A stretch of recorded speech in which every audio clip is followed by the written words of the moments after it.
let's talk a little bit about the basics of matrices. A matrix is a rectangular array of numbers, and we always organize them based off of rows and columns.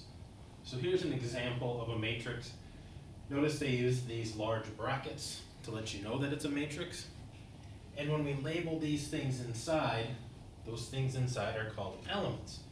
Each number in the matrix is identified by its position. So this particular matrix has 2 rows and it has 3 columns.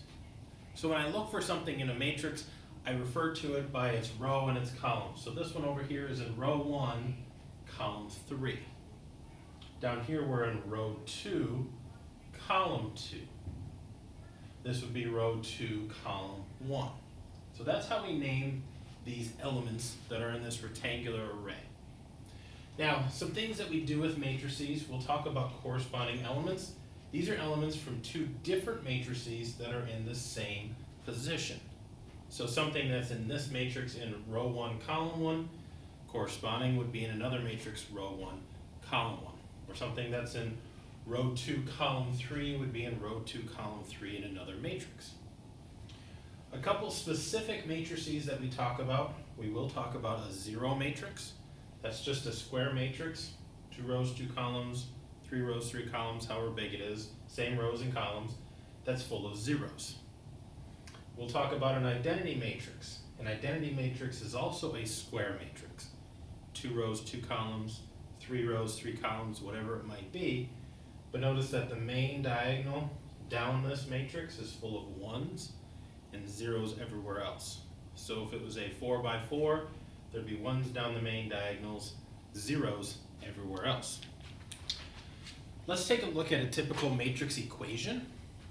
Here I've got a 3 by 3 matrix. I'm supposed to add matrix A, and notice we use capital letters for our matrices.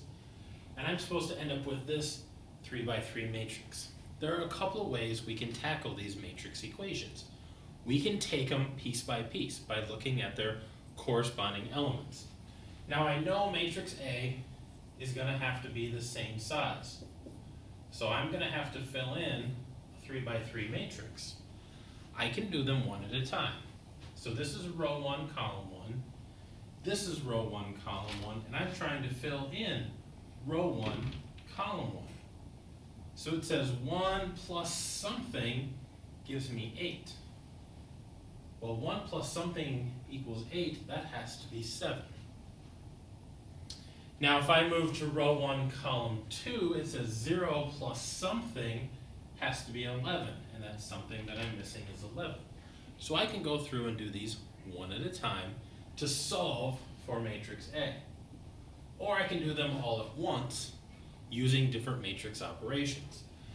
But if I keep going, 12 plus something gives me 9. Now I'm moving down to row 2, and I can label these row 1, row 2, and row 3 to help me keep track. And column 1, column 2, column 3, if it helps. Sometimes I will label those to help me keep track of where I'm at. But now I'm working through row 2, columns 1, 2, and 3.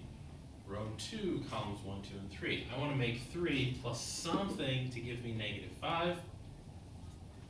5 plus something to give me 5. And 9 plus something to give me 2. So I'm just figuring out what matrix A is, taking these one at a time and filling in my blanks. So this must be what is missing for matrix A. And we'll get into some more ways of dealing with these matrices. There's a lot of things we can do with matrices. We can add them, we can subtract them, we can do scalar multiplication, we can do matrix multiplication, we can do determinants, we can do inverses. All of this is leading up to solving a system of equations using what we learned about matrices.